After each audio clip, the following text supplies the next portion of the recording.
오늘 우리가 은혜 받을 하나님 말씀은 욥기 7장 1절부터 10절 말씀까지입니다. 이 땅에 사는 인생에게 힘든 노동이 있지 아니하겠느냐? 그의 날이 품꾼의 날과 같지 아니하겠느냐? 종은 저녁 그늘을 몹시 바라보고 품꾼은 그의 삭을 기다리사니 이와 같이 내가 여러 달째 고통을 받으니 고달픈 밤이 내게 작정되었구나. 내가 누울 때면 말하기를 언제나 일어날까 언제나 밤이 갈까 하며 새벽까지 이리 뒤척 저리 뒤척 하는구나.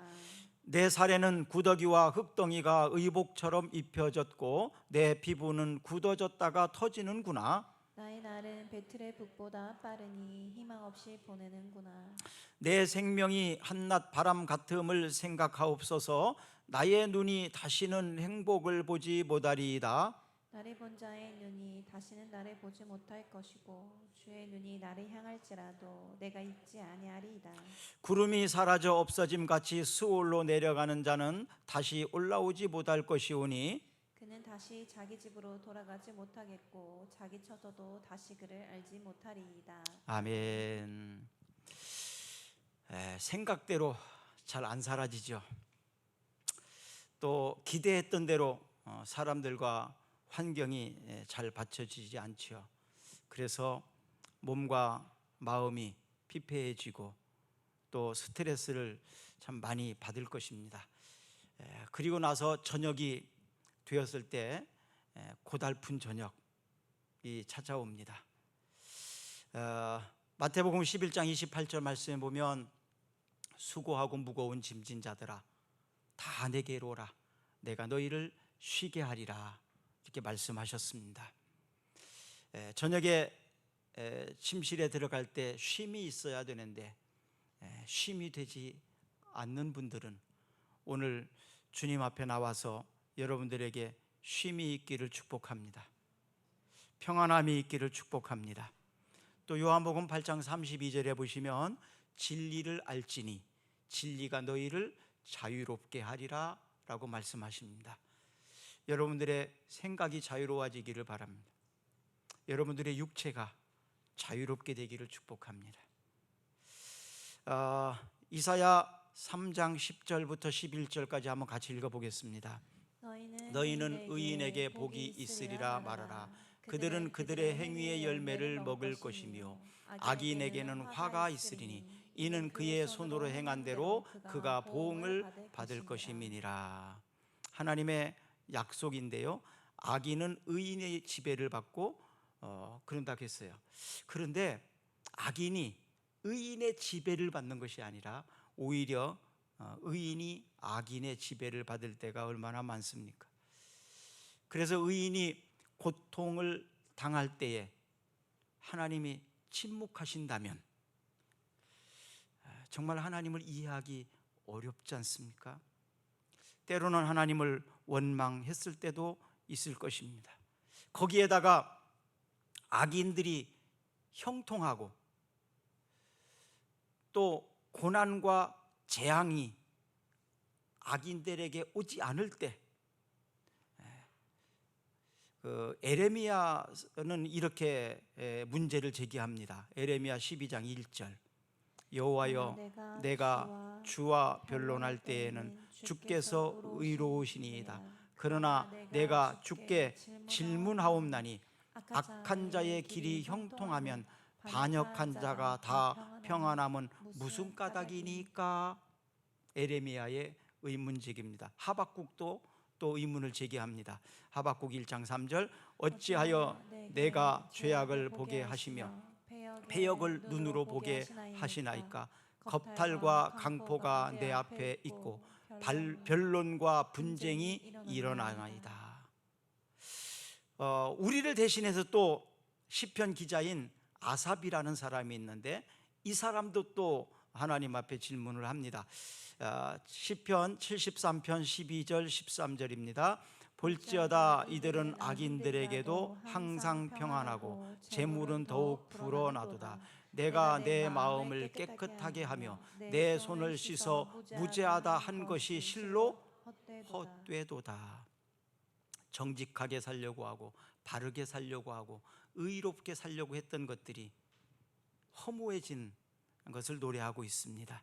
이때 하나님은 대답하십니다. 하나님의 대답은 악인의 형통은 잠깐이고 의인의 고난은 소망이 있고 유익하다고 말씀하십니다. 고통이 죄로 인한 것이라면 그 문제의 해결점은 회개밖에 없어요. 그런데 죄의 결과로 온 것이 아니라면 소망 중에 참고 견뎌내야 됩니다. 버텨내야 됩니다. 그러면 때가 되면 하나님께서 높이시고 복을 주신다는 거예요. 이런 것들에 대해서 잘 가르쳐 주는 것이 바로 욥기입니다.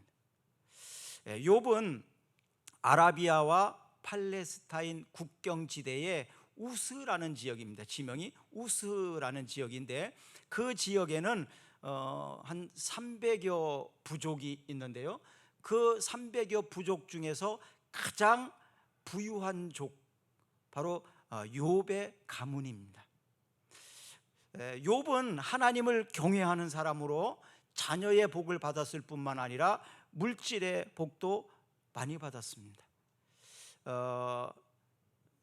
야고보는요, 이런 욥을 향해서 인내의 사람으로 또 하나님의 사람으로 크게 칭찬하면서 모델이 된다고 선언합니다. 야고보서 5장 11절 한번 읽어볼까요? 보라, 인내하는 자를 우리가 복되다 하나니 너희가 욥의 인내를 들었고 주께서 주신 결말을 보았거니와 주는 가장 자비하시고 긍휼히 여기시는 이시니라. 혹시 여러분의 아무런 잘못도 없는데 억울한 일을 당하고 힘든 일을 당하고 그런 분들이 있다면 욥을 생각하시면서 잘 인내하시기를 바랍니다. 버텨내시기를 바랍니다. 잘 버티십시오. 때가 되면 주께서 알게 하시고 세워주실 줄로 믿습니다. 이런 욥은 하나님의 자랑이었습니다. 하나님이 그 욥을 자랑을 많이 하고 다니셨어요. 잘 자란 자식은 부모의 자랑이 됩니다. 여러분들의 자녀도 잘 되셔서 여러분들이 자랑이 되기를 바랍니다. 또 여러분들이 잘 되셔서 여러분들의 가문의 자랑이 되기를 주의 이름으로 축복합니다. 욥의 이런 정직과 욥의 이런 자랑은요, 하나님의 성품에서 나온 거예요. 하나님의 속성입니다. 원래 정직은 하나님의 성품입니다. 자, 읽어볼까요? 신명기 32장 4절입니다. 그는 반석이시니 그가 하신 일이 완전하고 그의 모든 길이 정의롭고 진실하고 거짓이 없으신 하나님이시니 공의로우시며 바르시다. 그래서 정직하고 공의롭고 진실하고 이것은 하나님의 속성입니다. 그래서 하나님의 자녀인 성도들은 바로 하나님의 속성을 닮아가는 것입니다. 이것이 성숙이고 성장이에요. 자, 시편 51편 10절과 12절 한번 또 읽어볼까요? 하나님이여 내 속에 정한 마음을 창조하시고 내 안에 정직한 영을 새롭게 하소서. 나를 주 앞에서 쫓아내지 마시며 주의 성령을 내게서 거두지 마소서. 주의 구원의 즐거움을 내게 회복시켜 주시고 자원하는 심령을 주사 나를 붙드소서. 아멘.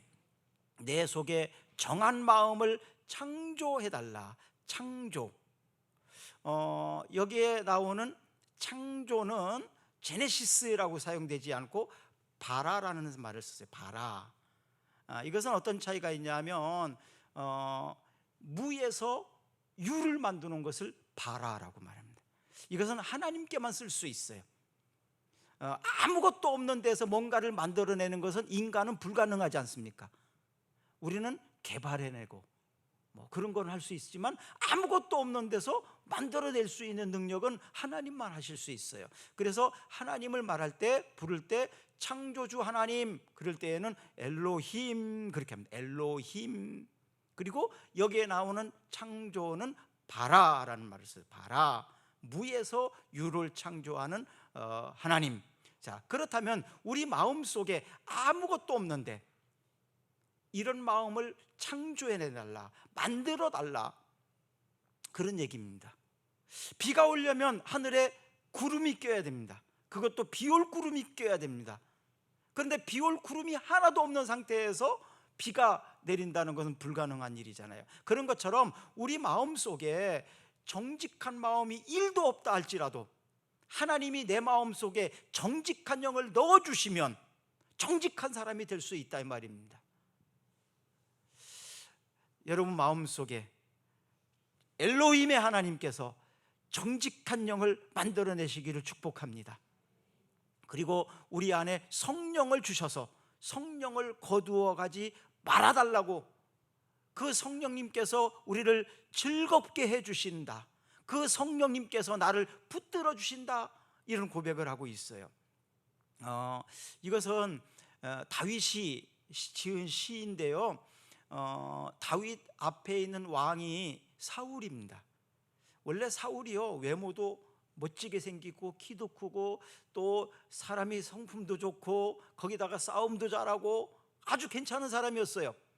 그래서 이스라엘의 초대 왕으로 사울이 세웠습니다. 사울을 하나님께서. 그런데 사울이 하나님의 말씀에 불순종을 자꾸 하니까 그 사울에게 있던 이 성령을 거두어 가셨습니다.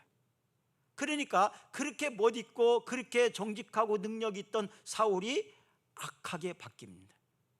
이 사실을 옆에서 목격을 한 사람이 다윗이에요. 하나님의 영을 거두어 가시니까 사람이 저렇게 비참하게 되더라, 그리고 저렇게 비참하게 죽더라, 이 모습을 보았기 때문에 다윗도 사람이니까 실수하기도 하고 연약한 데가 많이 있었잖아요. 죄를 지을 때도 많이 있었습니다. 그럴 때마다 다윗이 하나님 앞에 부르짖은 것은, 하나님, 제게서 하나님의 영을 거두어 가지 마시옵소서. 내가 사울처럼 저렇게 비참하게 되고 싶지 않습니다. 사울이 훌륭하고 위대했을 때는 하나님의 영이 함께했기 때문이라는 사실을 알았기 때문에 다윗도 똑같은 고백이에요. 내 속에 그런 위대함과 그런 능력이 없습니다. 그러나 하나님의 영이, 하나님이 나와 함께 하시면 나도 그런 위대한 사람이 될 수 있다는 걸 알기 때문에, 하나님이여 저를 불쌍히 여기시옵소서. 제가 연약하지만, 비록 제가 범죄했지만 하나님 앞에 하나님의 영을 내게서 거두어 가지 마시옵소서. 그러면서 기도한 것이 바로 시편 51편입니다. 시편에는 7편의 회개시가 있는데요, 그 중에 하나가 시편 51편이에요. 욥은 하나님을 경외함으로 복을 누리는 모델 신자였습니다. 시편 128편 1절과 2절 한번 읽어볼까요? 여호와를 경외하며 그의 길을 얻는 자마다 복이 있도다. 내가 내 손이 수고한 대로 먹을 것이라. 내가 복되고 형통하리로다. 여호와를 경외하는 자며 또 그 길을 걷는 자마다 복이 있다. 그리고 그가 손으로 수고한 대로 다 먹게 해주시겠다. 그리고 복되고 형통하게 하시겠다. 형통이란 말은 잘 된다 그런 뜻이에요. 마음 먹은 대로 된다 그런 뜻입니다. 마음 먹은 대로, 계획한 대로 된다, 이것이 형통이거든요. 어떤 사람이 그렇게 된다고요? 여호와를 경외하는 사람, 그리고 그의 길을 걸어가는 자, 그 말씀에 순종하는 삶을 사는 사람들에게는 이런 복을 주신다 약속을 하셨습니다. 사랑하는 여러분, 여러분도 하나님을 경외하심으로 그 길을 순종의 걸음으로 걸어가심으로 이런 복이 있기를 주의 이름으로 축복합니다. 자, 그러면 이렇게 걸어가는데도 잘 안 되는 때가 있더라는 거예요. 그것을 가르쳐주는 것이 바로 욥을 통해서 배우게 되는데요. 자, 문제가 발생됩니다. 욥에게 얼마나 엄청난 큰 고통이 찾아왔는지. 욥의 재산은 우스 땅에서 300여 부족 중에서 가장 부자라고 말씀드렸잖아요. 그리고 자녀의 복도 있었다고 말씀드렸잖아요. 근데 욥의 재산과 가족과 건강까지 다 잃었습니다. 그가 잘못하는 것은 하나도 없어요. 그런데 이유가 있었어요. 양이 7,000마리, 욥의 재산이 양이 7,000마리가 있었습니다. 낙타가 3,000마리가 있었습니다. 소가 500마리가 있었습니다. 그리고 그것을 관리하려니까 수많은 종들이 있었습니다. 그런데 이 욥에게 찾아와서 스밧 사람들이 종들을 죽이고 재산들을 빼앗아 갑니다. 그리고 갑자기 하늘에서 불이 떨어져 가지고 양들과 종을 막 태워 죽입니다. 또 갈대아 사람이 찾아와 가지고 낙타를 다 빼앗아 갔습니다. 결국 이 욥은 우스 땅에서 가장 부자였는데 가장 가난한 사람이 되고 말았습니다. 거기에다가요 7명의 아들이 있었고 3명의 딸이 있었는데요, 장남의 집에서 잔치를 하고 있는데 갑자기 막 강한 태풍이 불어와 가지고 집이 무너졌습니다. 7명의 아들과 3명의 딸이 즉사했습니다. 거기에다가 욥은 몸에서 막 악창이라고 그러죠. 막 고름이 내리고 피고름이 나는 겁니다. 뼈를 깎는 고통이 찾아옵니다. 여기까지만 해도 그래도 막 견뎌나가려고 악을 쓰고 있는데 욥을 더욱 괴롭게 한 것은 그의 아내였습니다. 욥기 2장 9절을 한번 읽어볼까요? 그의 아내가 그에게 이르되 당신이 그래도 자기의 온전함을 굳게 지키느냐? 하나님을 욕하고 죽으라. 이런 상황에서도 믿음을 지키려고 합니까? 이런 상황이 되었는데도 하나님을 계속 믿겠습니까? 차라리 하나님을 저주하고 당신도 죽어라. 욥의 아내의 심정을 이해 못하는 건 아닙니다. 이런 상황 속에서 하나님을 경외하는 사람에게도 고난의 밤은 찾아올 수 있습니다. 시편 55편 1절부터 15절 말씀 오늘 읽으셨지요? 오늘 안 읽으셨다면 오후에 읽으시기를 바랍니다. 다윗의 아들이 압살롬이었는데요, 다윗이 왕으로 있을 때 압살롬 아들이 반역을 합니다. 아버지를 반역합니다. 아버지를 죽이려고 합니다. 다윗은 군대와 함께 아들과 싸울 수 있었어요. 그러나 아들을 어떻게 싸우겠습니까? 그래서 아버지가 도망갑니다. 거기에 군대 장관이 아히도벨이라는 사람인데 아주 지략가입니다. 다윗의 신복이었어요. 그런데 이 다윗의 신복이었던 아히도벨이 압살롬의 편에 서서 다윗을 함께 반역을 하게 됩니다. 얼마나 기가 찬 노릇이겠어요. 이러한 속에서 다윗이 도망가면서 지은 시가 시편 55편입니다.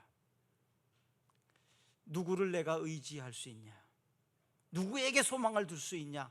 아들도 아니다, 신복도 아니다. 오직 나에게 소망은 하나님께 둔다. 그것이 바로 시편 55편입니다. 자, 역사적으로 성공한 사람은요 이유가 있습니다. 또 실패한 사람에게도 이유가 있습니다. 성공한 사람이라고 고난이 없는 건 아닙니다. 실패한 사람에게만 고난이 있는 것도 아닙니다. 그러면 성공은 어떤 사람이 했습니까? 고난 가운데에서 위기를 극복해낸 사람이 성공한 사람이 된 것입니다. 욥은 아까 말씀드렸죠, 하나님의 자랑이고 자부심이라고 말씀을 드렸습니다. 욥이 어떤 사람이었기에 하나님이 그만큼 자랑할 만하고 자부심이 되었을까?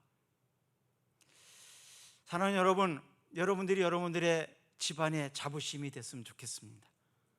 여러분들의 가문에 자랑이 되었으면 좋겠습니다. 그래서 하나님을 믿는 사람이라서 저렇게 축복받고 저렇게 되었다고 사람들에게 인정받는 사람이 되었으면 좋겠습니다. 이것이 바로 절망을 이겨낸 믿음입니다. 절망을 이겨낸 믿음입니다.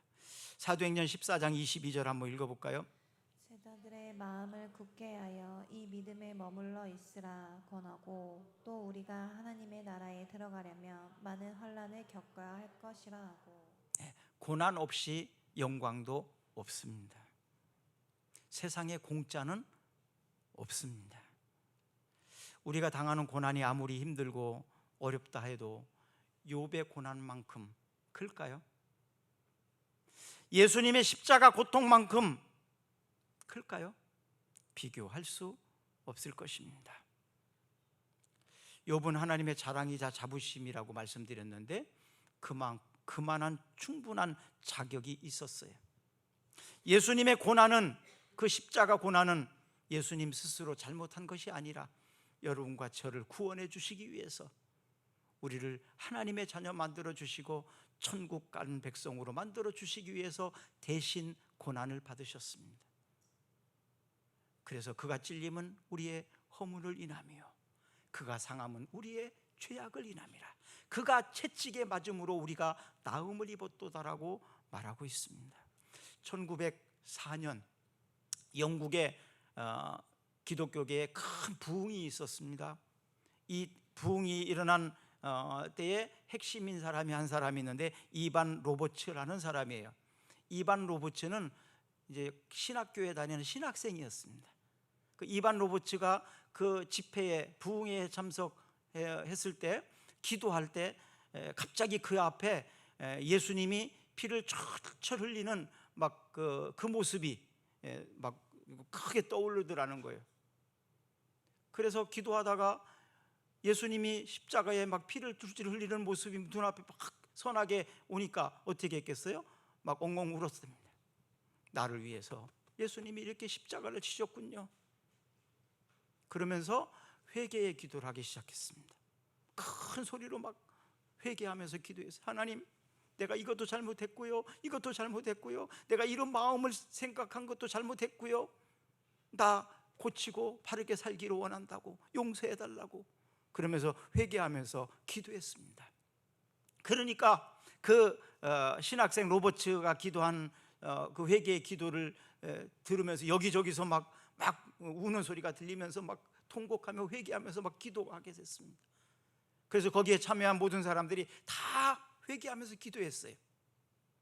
바로 영국의 1904년 엄청난 부흥의 역사는 이 신학생 한 명의 기도가 모든 사람들의 감동을 주고 은혜를 끼쳐서 영국에 큰 부흥이 있었습니다. 이 부흥의 소식을 영국의 선교사님이 한국에 와 있는 선교사님에게 전달을 했습니다. 그리고 한국의 부흥이 일어났던 것이 1907년, 영국의 부흥이 1904년이라고 말씀드렸잖아요. 한국의 평양 대부흥운동이 장대연 교회에서 일어났는데 바로 1907년입니다. 1907년 장대연 교회의 집회에 이 영국에서 일어났던 일을 알려주니까 그 이야기를 들은 사람이 누구였냐면 길선주 장로님입니다. 길선주 당시의 장로님이었는데 이 길선주 장로님이 신학생이었어요. 역시 신학교 공부를 하고 있는 상황이었는데, 근데 길선주 장로님이 그 이야기를 들으면서 회개하기 시작했어요. 역시 그때 당시 한 1,500명 정도 모였다고 그래요. 평양이 큰 도시였잖아요, 한국에서. 그 길선주 장로님이 막 큰 소리로 회개하면서 기도를 했는데 어떤 회개를 했냐 하면, 하나님, 내 친구가 죽으면서 200원을 나한테 주면서 아들한테 전해달라고 유산으로 남겼는데, 하나님, 내가 200원 중에서 100원을 떼어먹었습니다. 내가 그 100원을 떼어먹고 100원만 친구 아들에게 전해줬습니다. 회개합니다. 그러면서 펑펑 울었습니다. 그러니까 역시 길선주 장로님의 회개 기도를 들으면서 주변 사람들도 자기가 잘못했던 것들을 하나씩 회개하기 시작합니다. 여기저기서 하나님, 나도 이거 잘못했습니다. 나 이거 잘못했습니다. 사실 장로님이 큰 소리로 이런 회개를 한다는 게 체면을 생각하면 하기 어려운 거 아니에요? 더군다나 큰 소리로, 그렇죠? 하나님은 회개하는 사람을 좋아하십니다. 그리고 회개하는 사람을 용서해 주십니다. 경찰서 가서 회개하면 잡혀 들어가요. 경찰서 가서 회개하면요, 죄가 하나 들어왔으면 처벌받아야 돼요. 그런데 하나님 앞에서 회개하면 처벌 안 받습니다. 오히려 용서함을 받습니다. 그리고 그것을 다 갚아주십니다. 대신 갚아줍니다. 두려움과 원망은요, 하나님을 신뢰하지 못하는 불신에서 오는 것입니다. 그리고 두려움이라는 것은요, 회개한 사람에게는 오지 않습니다. 뭔가를 숨기려고 하는 사람들에게 두려움이 있습니다. 진실한 믿음은 그래서 소망 중에 즐거워할 수 있어요. 빌립보서 2장 14절 읽어봅니다. 모든 일을 원망과 시비가 없이 하라. 골로새서 3장 17절 또 무엇을 하든지 말에나 일에나 다 주 예수의 이름으로 하고 그를 힘입어 하나님 아버지께 감사하라. 어떤 일을 하든지 원망, 시비가 없이 해라. 자원함으로 즐겁게 해라. 그리고 무엇을 하든지 말에나 일에나 주 예수의 이름으로 하고 그의 힘을 입어서 감사함으로 해라. 북아메리카의 체로키 인디언의 성인식이 있는데요, 아주 특별한 성인식을 합니다. 나이가 이제 성인이 되는 나이가 딱 되면 성인식 날 그 아버지가 그 아들을 데리고 숲속 깊이 들어갑니다. 그리고 저녁에 들어가서 그에게 안대를 씌웁니다. 눈을 다 가립니다. 눈을 가리고 저녁에 데리고 가서 다음날 아침까지 그 숲속에서 혼자 버텨내야 됩니다. 이것이 북아메리카 체로키 인디언의 성인식인데요, 그래서 저녁에 이제 눈을 가리고 그리고 깊은 밀림 속으로 들어가서 그 아들을 놓고 나오는 거예요. 그리고 그 다음날 아침까지 그 숲속에서 밀림 속에서 살아남아야 됩니다. 버텨내야 됩니다. 이것이 바로 성인식이에요. 성인식. 예, 뭐 밀림 속에는 맹수들도 많습니다. 얼마나 두렵고 외롭고 힘들겠습니까? 이것을 버텨내야 됩니다. 그래야 어른이 되는 거예요. 어른이 되는 겁니다.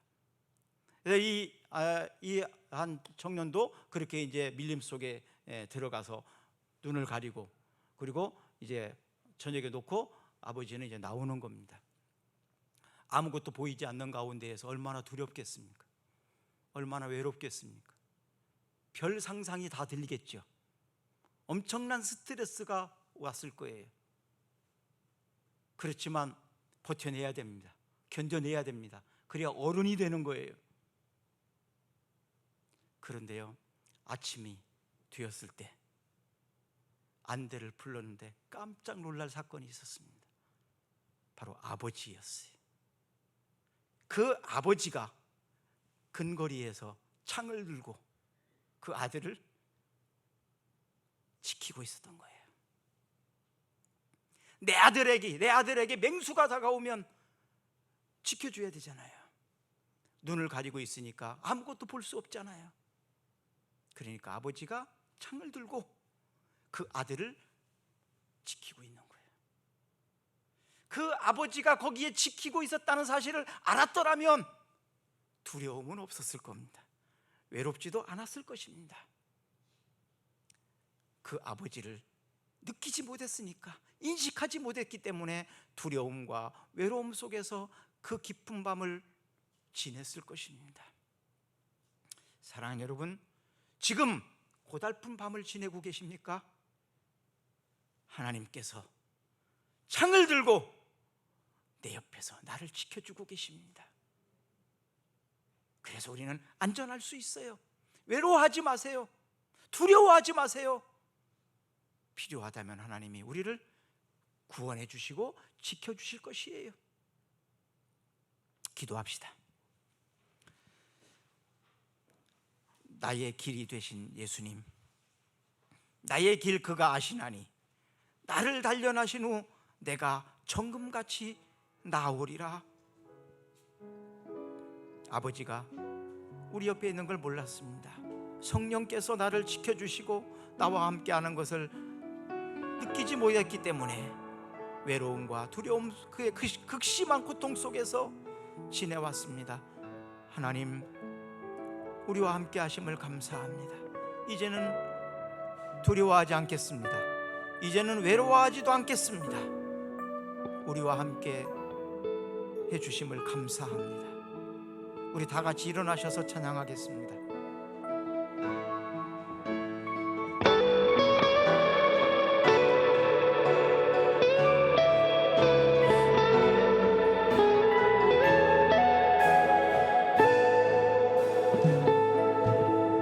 주가